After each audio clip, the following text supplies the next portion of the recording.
and truly enjoyed the webinar that we're going through today. You know, when we get busy, sometimes we lose track of the foundational pieces of our business. And so this webinar's purpose is to help you really anchor your business back in those foundational pieces to make sure that you're setting yourself up for long-term success. And so let's talk about what Level 1 Mastery means. We're going to cover a few points here. First of all, we're going to talk about your past clients and customers, because that is indeed the core part of your business. And if we don't take exquisite care of those folks and really stay in touch with them, that's our #1 source of business. Agents polled all over America will tell you, out of all the business sources they have, that one is the least expensive to generate and the most fruitful. After we talk about that, then we're going to talk about becoming an effective lead generator, because long-term success comes from having a balanced business. Not just working those past clients and customers, but identifying where the new business is going to come from to continue to give you that balance and the growth opportunity that you're after. We're also going to talk about developing your time management discipline. And this is a huge foundational piece, and especially when we get busy, we tend to lose track of our structure and our disciplines that got us busy to begin with. And so we're going to spend a little bit of time talking about what you can do to be very effective with your time so that you can have the balance you want between work and your personal life. And then finally, creating a consistent customer experience so that each person who comes to you has the same experience with the team, and they can feel very confident referring you because they know they're always going to get the same experience when they come to you. So let's start out by talking about that very first point, which is taking exquisite care of your past clients and customers. You know, they are our most important, and yet we tend to, once we have them through their first transaction and closed, we tend to kind of forget them. Maybe we throw them on a newsletter. And it really takes a step up with these clients to optimize the amount of business that you can generate from them. And so the first thing I want to talk about with your past clients and customers is developing a call quarterly, mail monthly campaign. So what this is that you identify something you can put in front of them on a monthly basis, either by mail, by email.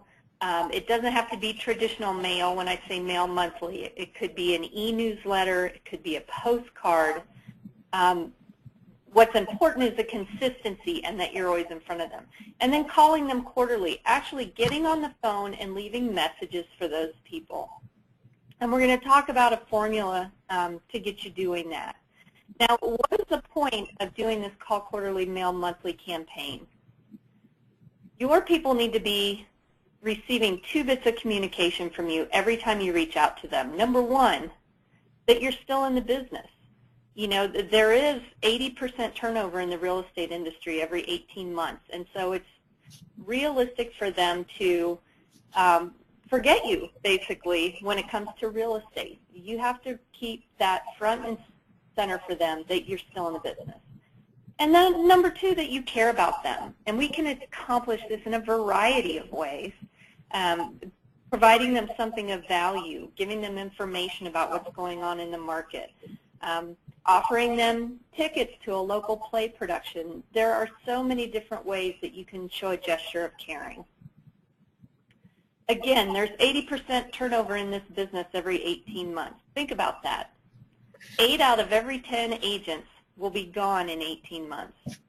The 2 out of the 10 that stick around, on average, are doing a great job of staying in contact with those past clients and customers. They have the wherewithal and they understand the value.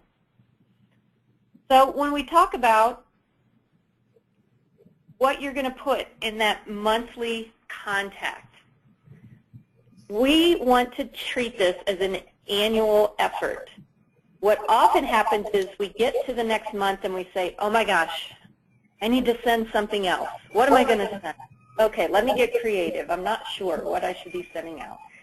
And we waste valuable time. We're going to be talking about that time management piece, right? We waste valuable time trying to figure out what we're going to do every month. Not only that, we haven't budgeted for it. So we don't have a good idea of whether or not we can afford what we're brainstorming. So in mapping out that annual marketing campaign, I want you to answer the question, what am I going to send each month? You could do this right now. You could take a blank sheet of paper and literally write down on the left-hand side of the paper, July, August, September, October, November, December. That's the last 6 months of this year, and you could even go into the first 6 months of next year and draw a line next to it and start writing ideas. What can I send in July? Well, that's July 5th is your Canada Day, right? So maybe you want to send something for that. August, maybe you're back to school. I'm not quite sure when in your local area you're start, but that may be your time to do that. September, maybe fall, prepping your home for the winter piece. So you may think seasonal and theme your mailings that way. Or you may be looking at interfusing a market data update every quarter. So maybe with July coming up, you've got the first 6 months of the year in the bag, and you want to let them know what's happened in the marketplace so far this year. Start mapping out what you're going to send each month. It may be a newsletter, it may be a seasonal item, it may be those market data updates. It could be a giveaway or a value add. For example, I have an agent in Springfield, Missouri who loves to do giveaways and value adds. So for Valentine's Day, she will go talk to a local florist and arrange for them to give away 1 free rose to everyone who brings in their postcard from her. Now think about this. Most people aren't going to make their way to a florist just to get 1 free rose. They're going to buy something while they're there. And so it's a great marketing tool for the florist. The agent has negotiated a discounted rate for those flowers, and they have to be picked up 2 days before Valentine's Day, so they're not there during the peak rush those last 2 days. And so this gives her a great presence in the marketplace. It shows that she cares, reminds them she's in real estate because it's printed right there on the postcard. And that's just one of the things that she's doing in terms of a giveaway. You could do this with a baker and give away a free cookie. You could do this with the Lawn and Garden Center and make arrangements for an annual plant, for example, one of those little square pots at the cost to the Home and Garden Center is probably less than 25 cents. And again, nobody's going to come in and just pick up 1 flower, right? They're going to end up buying other stuff. So it's a great marketing opportunity for your co-oping vendor. Now, budget. Here's a big piece that many people miss, and that is actually planning for the year in terms of how much you're going to spend. So that mailings aren't cheap, let's face it. So you need to know that your budget is going to allow for those mailings. And so I mentioned the formula with the calls. Also be aware of how many people do I have in this database? How many am I reaching out to? Let's say you have 350 people in your past clients and customers and referral base. Maybe you've thrown in some of your key referral people. They haven't necessarily done a transaction with you, but they're a great source of business. So plan for that 350. How much is it going to cost you to do a mailing? Know that in advance. Postcard versus a letter. What's the difference in the mailing cost there and the printing cost? Be aware of these numbers so that you can accurately budget what you're going to spend. Now let's back up, if we could, then to the call quarterly. To make this easy, now some of you might look at that same 350 and say, that's a lot of people to call at one time. Well, it is. We're going to break this down to make it easier. You're not going to call them all at one time. A quarter is made up of 13 weeks, right? So my suggestion is go ahead and take 3 weeks off from the calling. So we're just going to take 10 out of the 13 weeks to do the calling. Let's take those 350 people and spread them over 10 weeks. So that's 35 people a week. Now you may be the type of person that says, I want to spread those calls out so that I'm making calls every day. I want that to be part of my daily discipline. And so you take those 35 and you divide them over 5 days a week, and you get 7 people a day. Or you may say, you know what, I just want to knock those calls out at one time and then move on. So you may pick one day of the week. Let's say Monday's your magic day to make those calls, and you knock out all 35. Now, I usually get the question here about, do you leave voicemail, or are you trying to call at a time when you're going to catch everyone at home? There are different schools of thought on that. I'll tell you what my experience has been. The best time to make those calls is when you're most likely to make them. So let's not be focused on when we're going to catch people at home. Let's focus on when you're most likely to actually follow through on your commitment. So for a lot of people, that's in the morning. And so that begs the question, what about voicemails? With today's technology and everybody having caller ID, absolutely yes, you should be leaving voicemails. Think of this in terms of your own experience. How frustrating has it been for you when someone calls and doesn't leave a message? You think, why on earth would they call and not tell me why they were calling? And they're going to know you called. Now here's the thing. When leaving voicemails, you can still accomplish your 2 goals. Remember, you want them to remember that you're in real estate and know that you care about them. Doesn't matter if you catch them live or you leave a voicemail. You can still communicate those 2 things.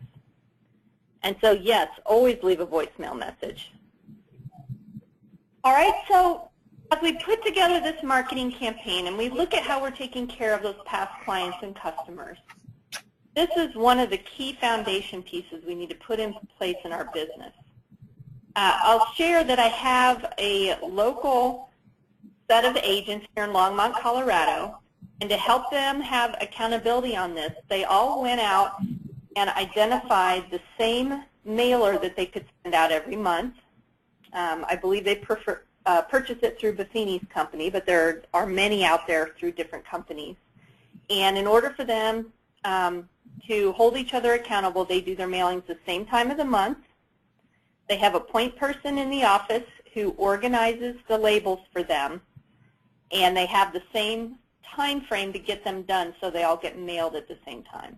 So you might even look at your fellow agents there at Young Realty and say, hey, who wants to be accountable to this? Let's make it a group effort.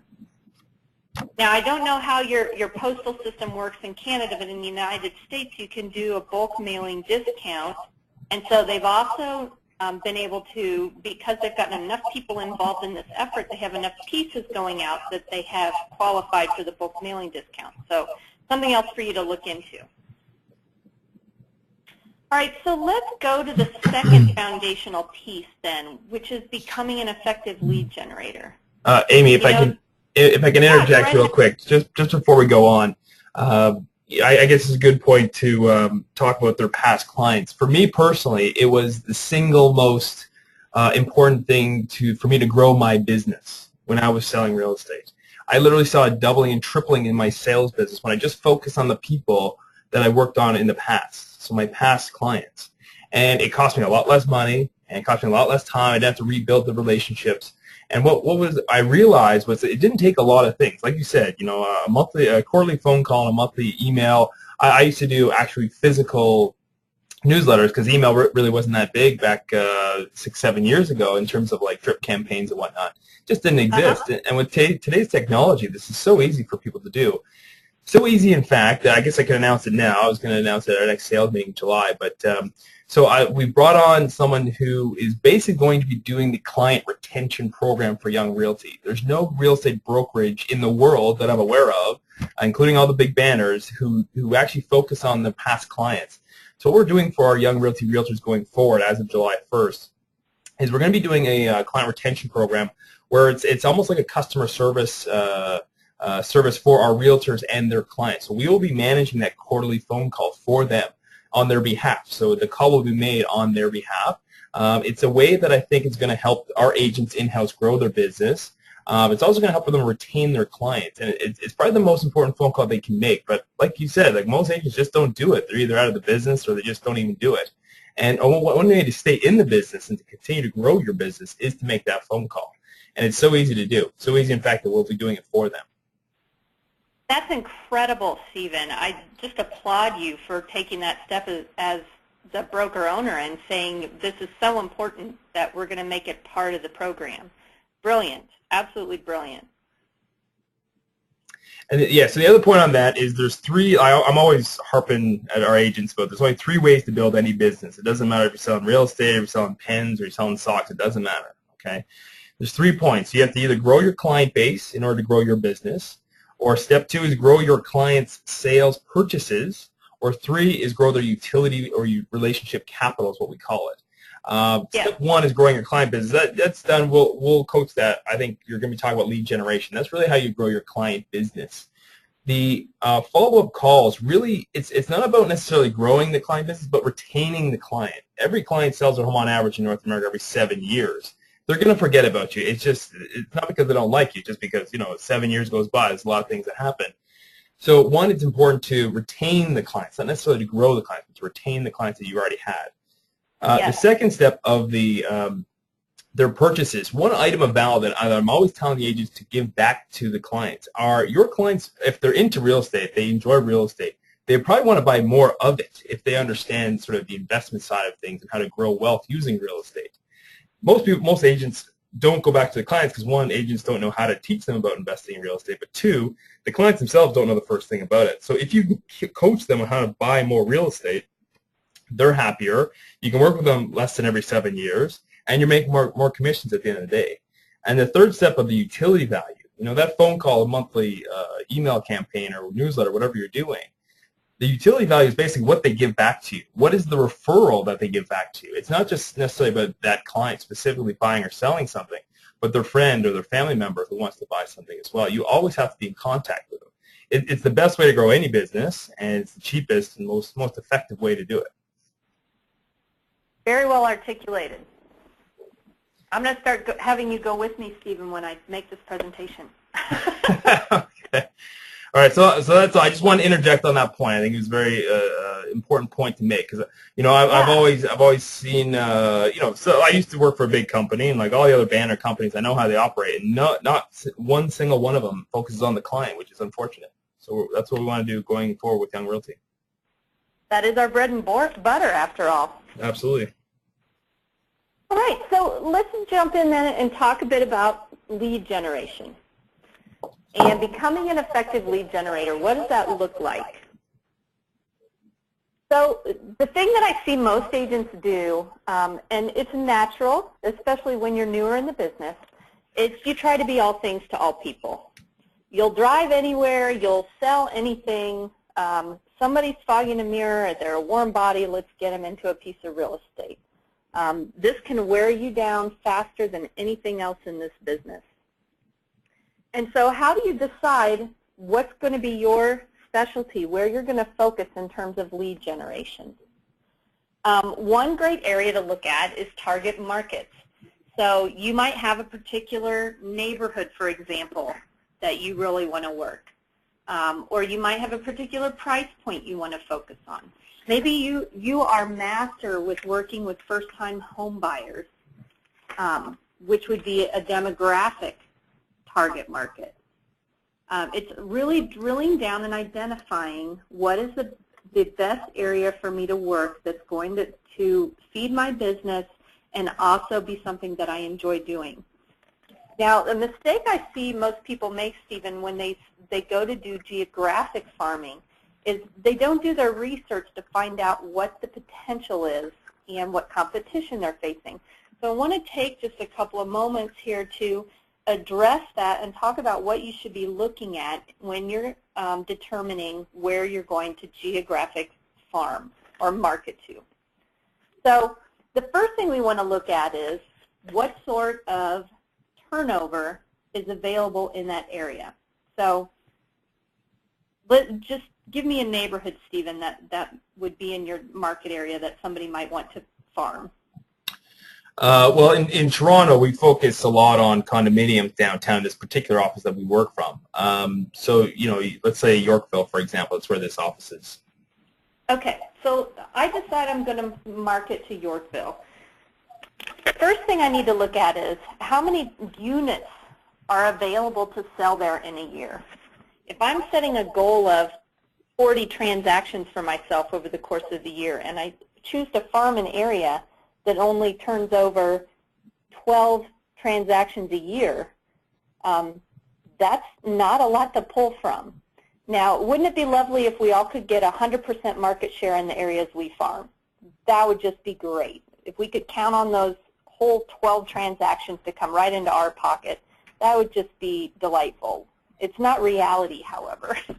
To expect yourself to be able to scoop up that kind of a market share in any area, no matter what the numbers, is not realistic. And so if we're looking at our total production for the year, and just I'm going to try to stick to round numbers to make it easy. Let's say my total goal for the year is 50 transactions. And I want half of those coming from my past clients and customers in my sphere of influence, and half of those coming from new business. So let's say out of those 25, I want half of those to come from my target farming. So 12 to 13 transactions. I need to find a geographic farm area that's not, number one, going to offer enough transactions for me to get a decent market share from, let's say 10% or aggressively 20%. And then let's also look at, does somebody else already have such a significant market share in that area that I'm going to be fighting an uphill battle in terms of the money I'm spending on my marketing to try to capture that area? So we do some research and we find out on this Yorkville area that we've got 100 transactions turning over in a year. Well, now I'm interested because I've got an area that has the potential to feed me easily by 10 to 12%, if we're talking 12 transactions, without having to take fight the battle of taking somebody else out of the marketplace. So now it becomes a good decision for me to market, not a bad decision. I have this just happen with a client of mine in California. She wanted to farm the area that she lives in and that she just moved into. And after doing the research, we found only 8 houses had sold in there in the last year. And one agent had 3 out of those 8. That's over 37% market share. That's going to be an uphill battle to fight to get those transactions. And so we decided on a neighboring area that had 27 sales in the last year, and nobody had a dominant market share in that area. So do your homework on your geographic farm. What are some of the other places you can look to become an effective lead generator? So Amy, just on that point, every new agent that we've hired, we go over sort of each month we have a market report that's printed out from our local board, Toronto Real Estate Board. Within that report, okay, if you're wanting to know how to find out what Amy is talking about in terms of sales transactions per area or district, just go into the market report, and on there it lists monthly, quarterly, and annual sales of, it goes back 15 years, so you can really track the sales progress of whatever area you're really looking to focus in on. I was speaking with one of our realtors a few months back, and Vaughan turns out to be one of the best markets right now in terms of turnover and volume of sales. The average transaction is over $600,000 per transaction, and there are literally hundreds and hundreds of sales every single month. And there's not one dominant person in that marketplace. So that's what Amy is talking about. So to figure out where to look for your specific market that you want to work in, go into the market report, which is found on your Toronto Real Estate Board or MLS system. You know, Stephen, you hit on another key point there that I didn't address that bears touching on right now, and that is time on the market. That's right. And we see this a lot, don't we, with price point. A lot of people will get the ambition, simple math, if I sell $1.5 million property, that's like selling 3 $500,000 properties. I'm going to specialize in the upper end. Yeah, absolutely, yeah. But we start doing our research and we find out perhaps that upper end is on the market for 9 to 12 months. Mm-hmm. And then we find that our $500,000 properties are selling in 32 days. Yeah. How many $500,000 properties can I sell in the time it takes me to sell $1.5 million property? Exactly, yeah. See, And in it's going to our take you a lot less marketing dollar because those homes are on the market such a shorter period of time. So it's a whole picture we're after here, guys. I'm not saying that you shouldn't go after those niches. What I'm saying is be aware time and the investment it's going to take to capture them, and know that you've still got to eat between now and that first sale. So that's right. Yeah. you don't want to disregard that bread and butter business. Yeah, you know, like sort of the focus of a lot of our agents, I'm always trying to get them to be a $1 million producer. Okay, so you have to sell $40 million worth of real estate transactions to earn $1 million in commissions. So a lot of them focus on, okay, let's look at the higher end markets like the Forest Hills, the Rosedales, where the average price is around $2 million per home. So you only need to sell 20 homes, and there's plenty of homes that sell and turn over in those markets every year. The challenge with those markets is that they are saturated with other agents thinking the same way. So you're competing with like hundreds and hundreds of agents for a small portion of the market. So it's really important to find your groove and sort of find what you're really happy to sell. It's great to sell those $2 million properties, don't get me wrong, but you're really competing with, you know, the best of the best in the business who are always trying to get those as well. So it's sometimes it's better to focus on, you know, the $300,000 condo that you can sell, you know, 8 of them a month, right? Like it's just that much turnover. And that's where we really go back to, what is your foundation? You know, if you don't have a strong foundation in place, trying to leap after those high-end properties could devastate you in business, because you'll throw a lot of money at them before you get the results. And if you don't have the foundation in place that you're generating that core business, then you're going to run yourself out of business. And we don't want you to be part of that 80%. No, absolutely not, no. Also the goal at the end of the year, most agents don't start with what the end goal is. How many transactions you want? What do you want to make in terms of commissions? Sort of what's the journey you want to go on throughout the year? If you don't know what that is, it's very difficult to track back and say, okay, here's the market that I want to work on. Here's here's where I'm going to get my sales, whether it's going to be from referrals, whether it's going to be from past clients, from new business. See, it all starts with where you want to go at the end of the day. Yeah, and we could do a whole session on that, couldn't we, Stephen? I know you do that with your agents. Absolutely, yeah. So, you know, it's not just about geography when we start talking about specializing and not being all things to all people. You may look at a specific target niche that is closely related to something you're passionate about. So perhaps it's golf communities. Maybe it's the skiing community. Or maybe it's, you know, recreational waterfront properties. You mentioned condos in your area. You can start building a presence and targeting those people that are after a lifestyle. And this actually can be very lucrative if you find that a lot of the agents in your area are only targeting those geographic areas, to go a different direction and start focusing on different lifestyle opportunities in your area. And we can build niche presence on the website. I even have agents that have a little bit different branding and marketing for their lifestyle niches. So there are a variety of ways that you can appeal to that. If you want to see this in action, there's an agent by the name of Martha Hendrick, H-E-N-D-R-I-C-K, who is in a lovely place called Bend, Oregon. And they are about golfing in the summertime and skiing in the wintertime. And she has a beautiful site. If you go see Hendrick.com, it's just www.hendrick.com, where she is appealing to the lifestyle of living in Bend as opposed to the geography and the price point. So then what's another area to look at when you're trying to determine how to be an effective lead generator? The classification of properties may be something that you go after. For example, for sale by owner properties may be something that you decide to farm. You might be looking at horse properties. You might be looking at properties with acreage. You've already mentioned condos. Those are classifications of properties where properties fall into a particular area by the type of property that they are. And you can build your prospecting campaign around that specific niche.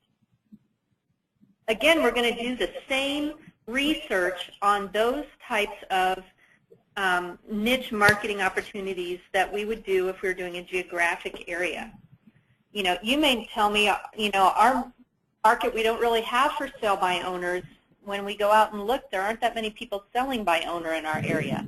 And so it doesn't make sense for you to put a lot of energy into trying to prospect those. I know you guys don't even have expireds, right? Or you have properties that go off the market, but you're prevented from marketing directly to them, right?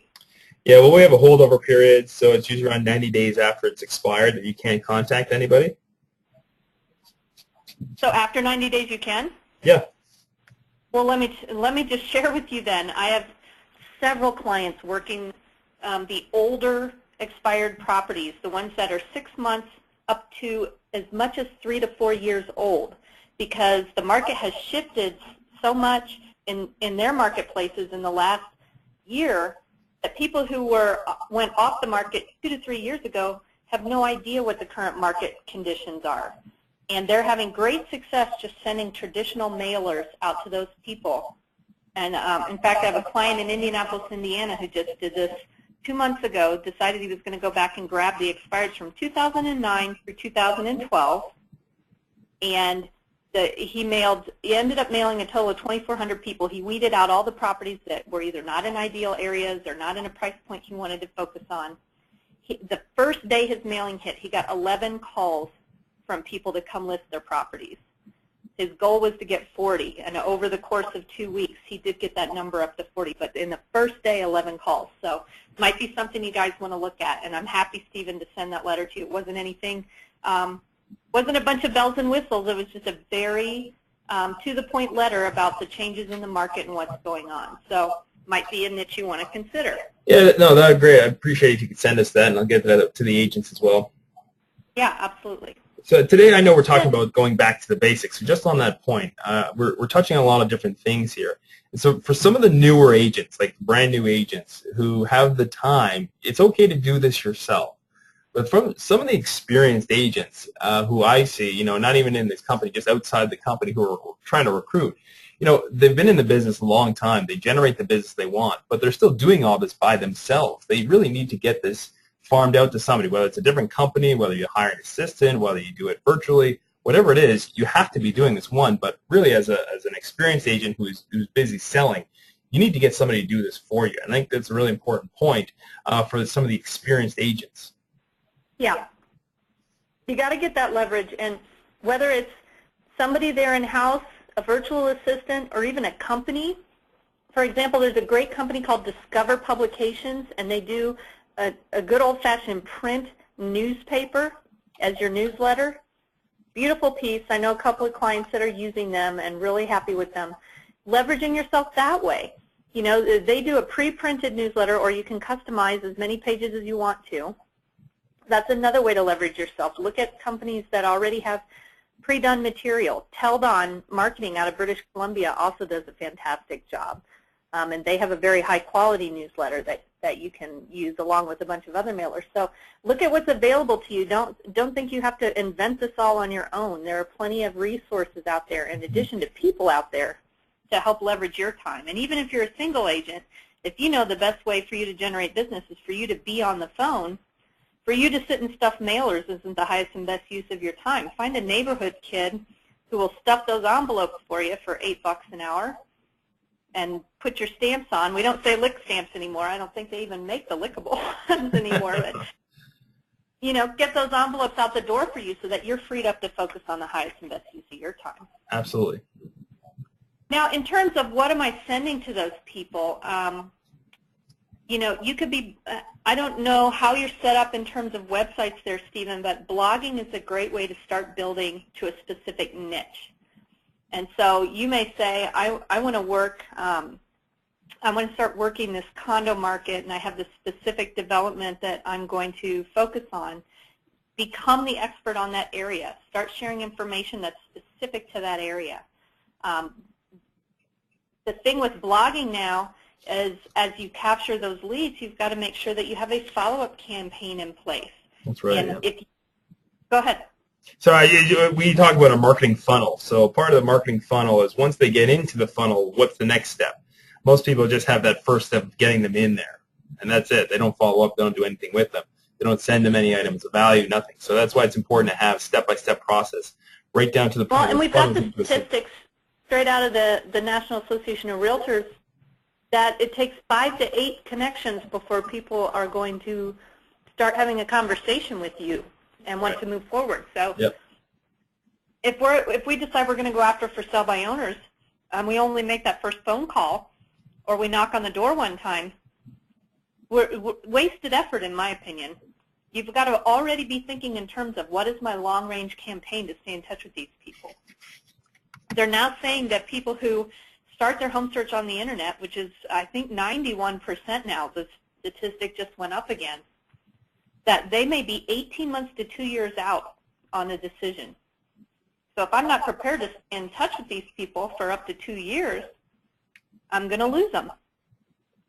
So we've got to have a drip campaign. I'm showing here a sample of just a nice stationery that someone put together, and I shared this because I want you to think in terms of what is the image I'm presenting each time I get in front of this client. And I have quite a few realtors who put me on their drip campaigns so that I can see what they're sending out. And I was astonished to see partners, 2 agents that I have that I'm working together, no branding whatsoever on their emails. There was nothing compelling about that drip that made me want to open it and learn more. It wasn't aesthetically pleasing, and keep in mind that 90% of us are visual, so something like this is going to grab our attention more than straight text. They also didn't have compelling subject lines, and you've got to look at this. You know, saying things like, are you ready, or just following up, or checking in, these are not statements in the subject line of your email that are going to compel people to want to read further. So start looking at the communications you do have set up and saying, how compelling am I being? Also, what's my call to action? This one right here has a soft call to action. It says, please call me when you are ready, and I can explain the program in detail. That is a soft call to action. We can be more specific and say, download this free report I have. That's a specific call to action. The final thing I'm going to just throw in here, and we've already talked about the importance of calling our past clients and customers. If somebody is bold enough to share with you their phone number through an internet lead, overcome your call reluctance and jump on the phone. They're waving their hand at and saying, you know what, Stephen, it's okay. I'm okay if you get on the phone and call me. In fact, I would like that.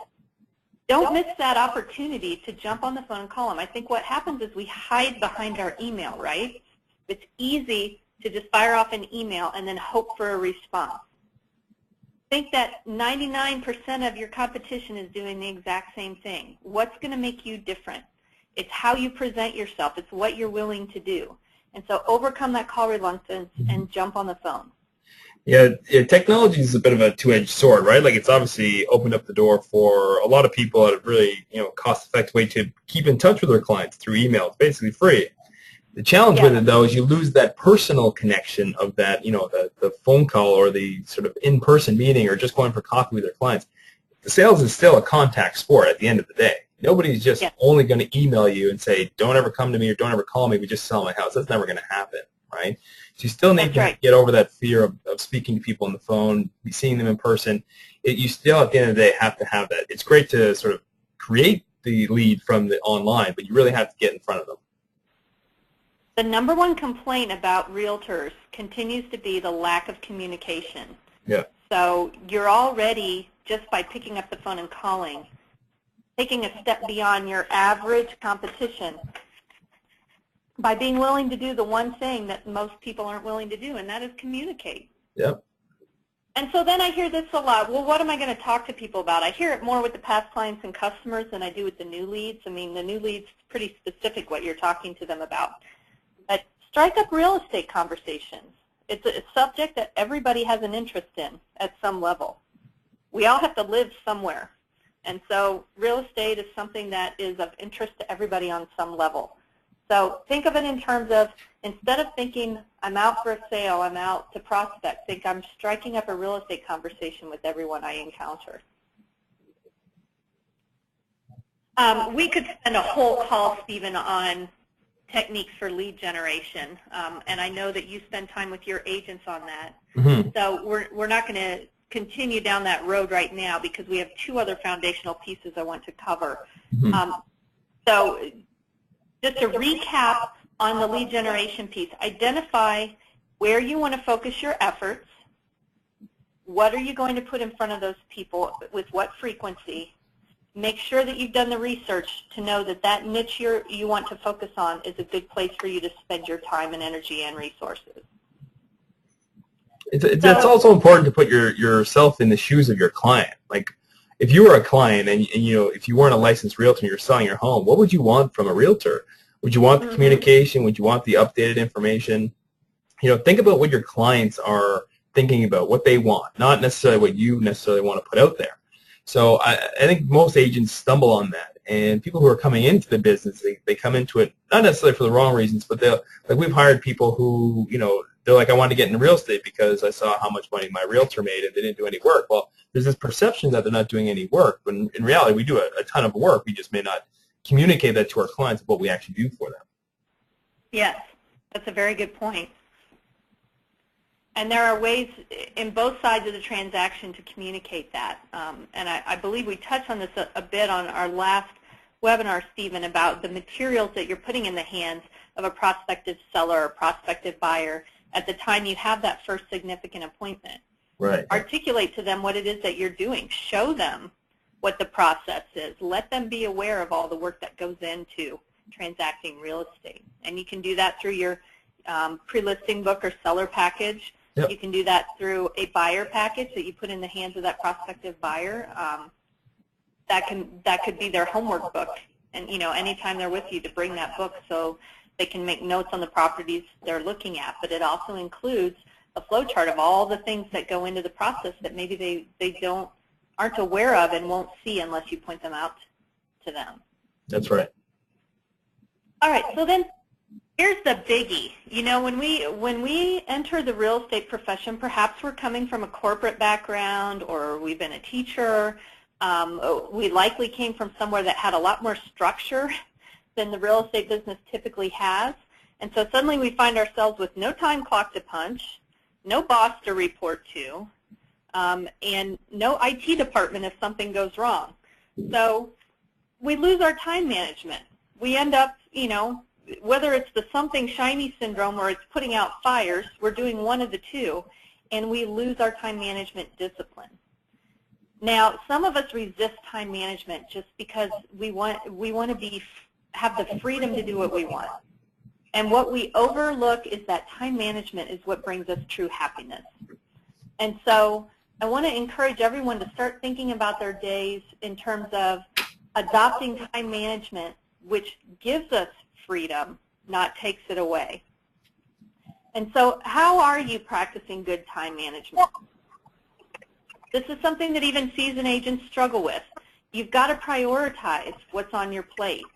And it's easy to just say, I'm going to take the first email or the first phone call and flip it that way.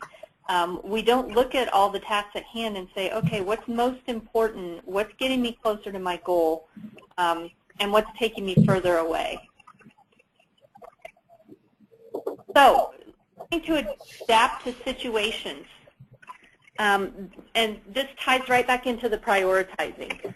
And so understanding that if I have someone call and they want me to come out and list their property, but I'm not going for 2 days, do I drop everything and do a CMA right now? Am I doing that property valuation because the call just came in? Or am I looking at my calendar and saying, you know what, I've budgeted time to work on that from 1 to 3 p.m. every day is when I'm going to do my property valuation. This then frees you up to stay focused on what you were doing when the phone call came in. It also gives you the freedom to adapt. So let's say that I've scheduled for 9 to 10 every morning to do my client calls, and I end up with a prospective seller, and the only time they're going to be able to meet with me is at 9 o'clock. Does that mean I abandon my calls? Absolutely no. I adapt. I take that 9 o'clock time slot and I move it to when I would normally be doing my listing appointments. Maybe I have that scheduled for between 3 and 5.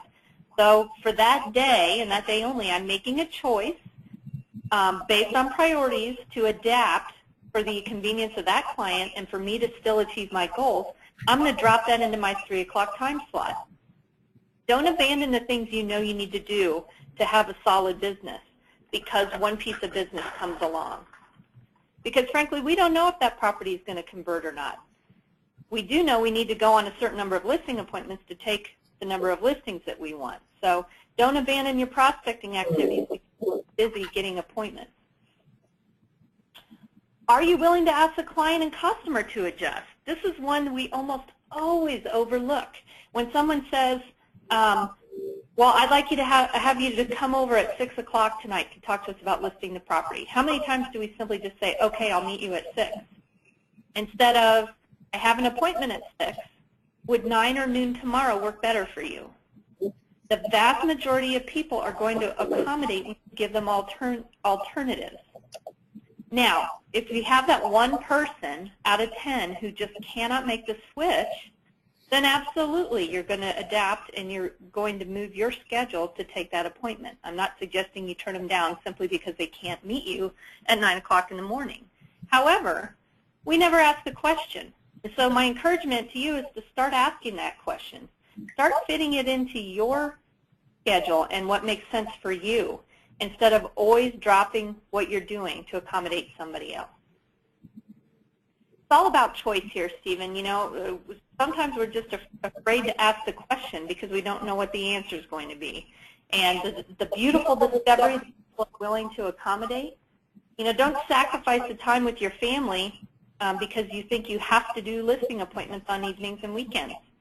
Maybe pick 1 or 2 evenings a week instead of all 5 to go out on listing appointments.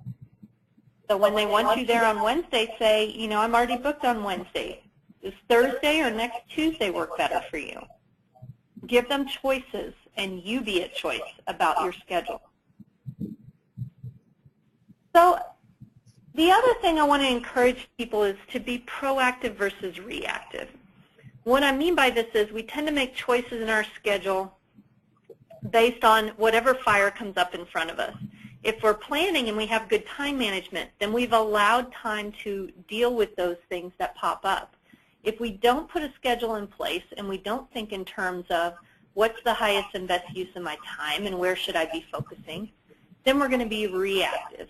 Putting a schedule in place allows us to be proactive, and we start fitting in the things that we thought we didn't have time to do. So how this looks to me is each night you take the time to say, what are my top 3 priorities for tomorrow? And just write them down so that no matter what blows up during the next day, you know those top 3 priorities are going to be met.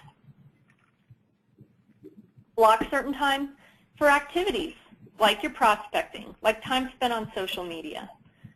One of the biggest time sucks we have in the real estate industry right now is social media. And so disciplining yourself as to when you're going to do that is very, very important. Let's also talk about making everything an appointment.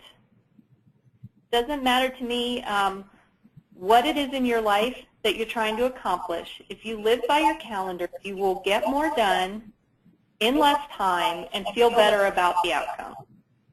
So start treating everything in your life as an appointment, whether it's getting your hair done or going on a listing appointment or doing your prospecting or making it to your kids' games. All of that should be on your calendar. And by all means, do make money when you can. Now, we talked about this. If the seller absolutely can't meet you at your ideal listing time, make the accommodation, but then make sure that you move the other appointment on your calendar to another time slot. So finally, I want to talk about the customer experience. The more consistent the experience when people come to your organization and your team, the more likely they're going to be to refer you. And so there are some key pieces involved here. From the first point of contact, what is the customer experience? Ask yourself, what is somebody going to experience when they interact with me from point 1? So we already talked about those drip campaigns for lead follow-up. What is the follow-up communication that you've put in place once somebody interacts with you? Second of all, Are you using call-in forms for your phone interviews and your face-to-faces so that you make sure you always ask the same questions of people? Now, this is important not only from a system standpoint for you to gather all the information you want, but it's also important from a fair housing standard. You need to be able to say, I've treated each person equally in my business. Doesn't matter whether they're $1 million lead or a $100,000 lead, they've gotten the same consistent service from my team. And so are you using call-in forms that prompt you on a seller to ask the same questions? Not only how many, profile the house, how many bedrooms and baths, but where are you going if you do sell the home? How much do you owe on the property? Ask all these consistent questions. Have the opportunity. I'm getting horrible feedback right now, Stephen. I don't know if you're hearing. Yeah, no, it's coming through on my end too. Okay, well, we'll just soldier through here. So call-in forms for the phone interviews and also face. Because we have the opportunity. For example, when we have we want to be able to sit down with them and find out what their name is, get all of these pieces of information. We do a good job of following up with them and finding them. So then also creating a consistent and Stephen, you may have to mute some of the other people's lines. Think about every aspect of the transaction, what it involves for your seller or your buyer. So a new listing, what listing? Beyond just putting it in the list service, what are you doing for the property that you size?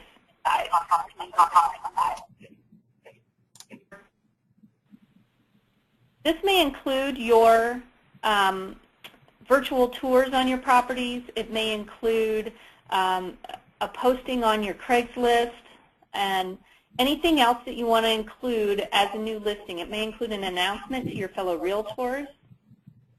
Get all that into your checklist to make sure that every new listing gets the same treatment and goes out to the same marketing channels. Now, a buyer under contract, you also want to have a checklist in place for this to make sure inspections are met, escrows are done, that every aspect of the steps you need to get a buyer successfully to closing happen. Communication with the lender, notification to the buyer of what inspection issues should be negotiable or not considered when writing your inspection response, and your seller under accepted offer. These three in particular are your foundation systems that need to be in place more so than any other system you put in place in your office to ensure that you have consistent treatment of all of your transactions coming through. Yeah, Amy, on that point, it's also important to understand, like if you're a new agent and you're starting out sort of as a basic training, and the questions don't have to be that in-depth, but you definitely need something consistent like you were talking about.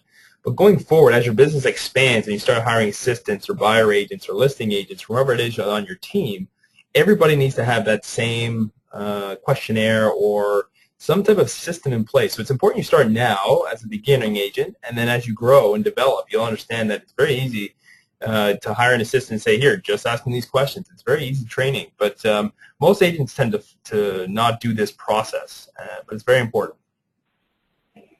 Well, you know, when we only have 1 or 2 transactions going on at any given time, it's easy to remember everything that needs to be done. We've got to think in terms of when I get my business to the level I want it at, where I have 4, 8, 10, 12 transactions a month coming in, 20 transactions a month coming in.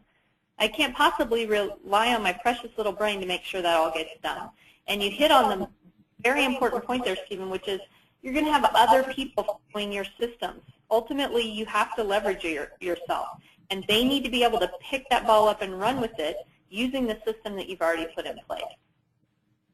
Absolutely. It's an important tool as well. Like you're talking about time management. I call it time blocking. But if you look at some of the big producers in business, even when I was selling real estate, I didn't work weekends, I didn't work evenings, and most realtors find that, astronomical because they only work evenings and weekends. So I like my evenings and weekends, so I chose not to work those times. But I had to put a system in place whereby if we do have a lead or a buyer or a lister who wants to meet me or someone on my team at those times, I have to send them out because I didn't want to do it.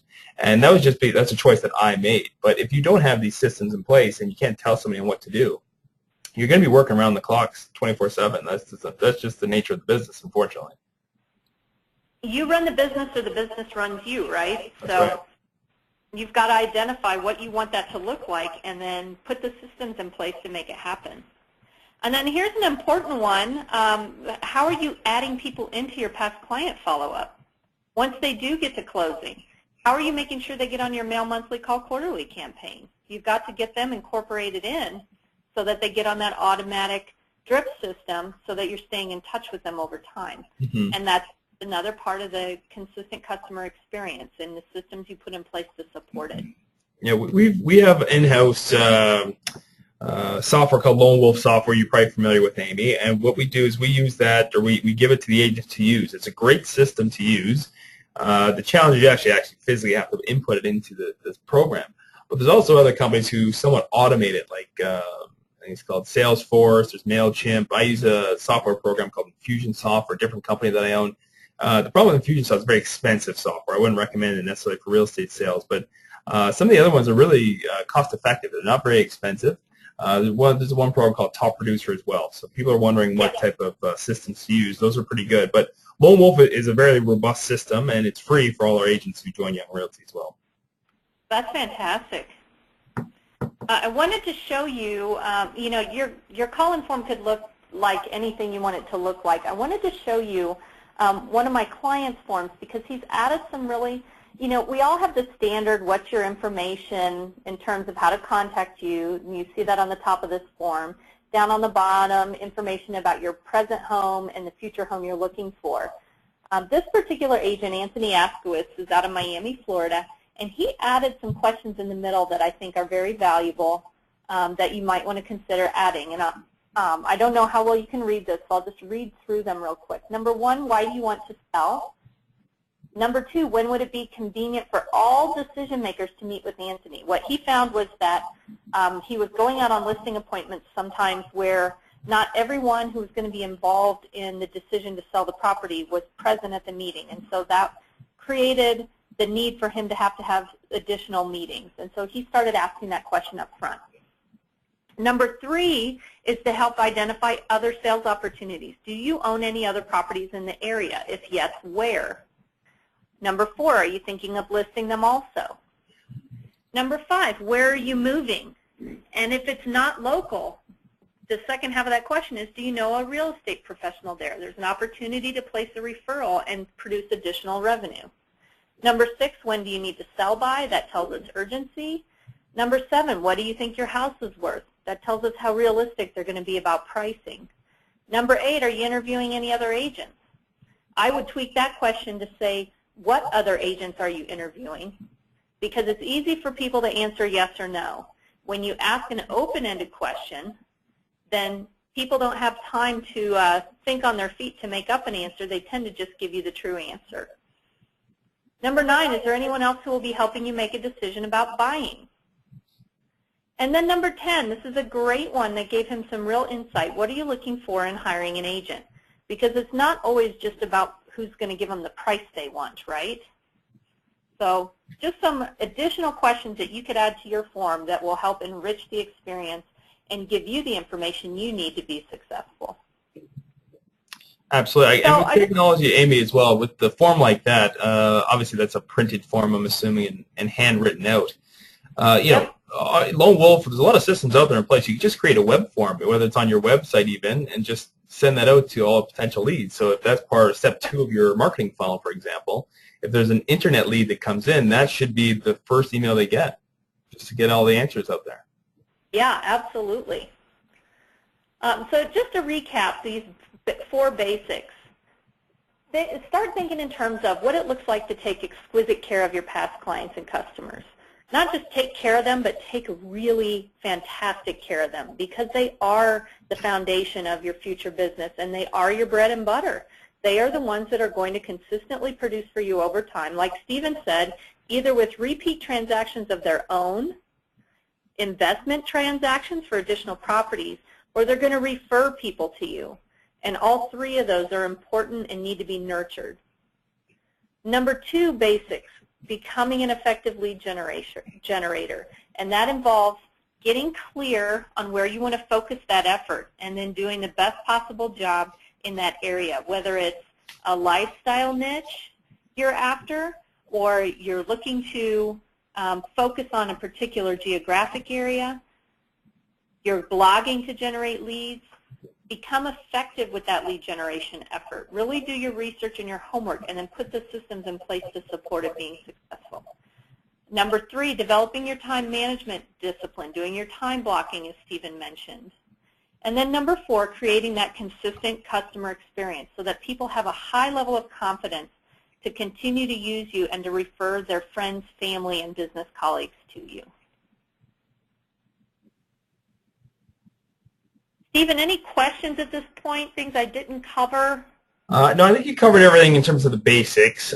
Just one thing to note of time management, time blocking. At the beginning of every year, I typically sit down and I just say, here's what we're going to do for the year in terms of, I sit with my family, I sit down with business people and business partners I have and say, what is my sort of requirements for the year? And I try and do it as far in advance as I possibly can.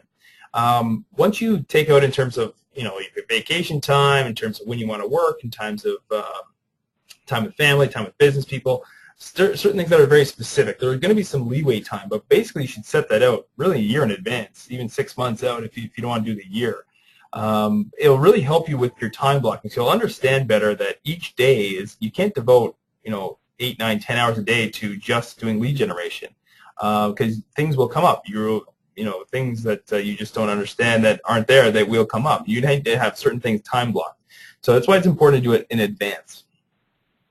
Well, and I think the balance there is important. You hit on it. You can't just spend 8 hours a day lead generating, because then you're not taking care of the important other aspects of your business. So when you're laser focused and you know what your plan is, then you can spend 2 hours lead generating and know that you've got the other 6 hours of your day to focus on the other things you need to do. That's right.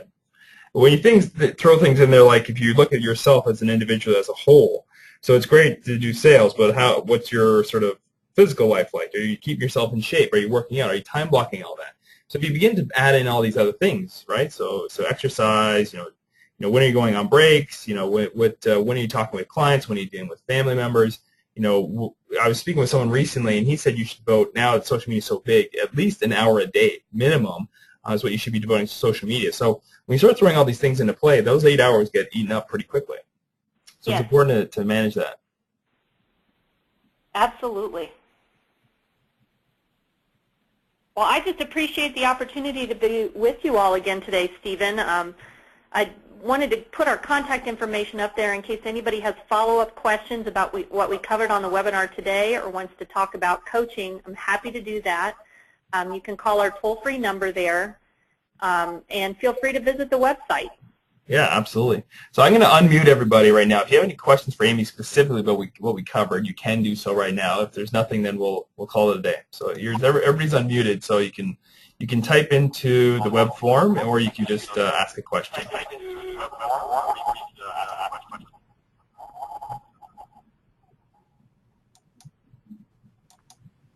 Well, Amy, doesn't look like there's anybody asking any questions.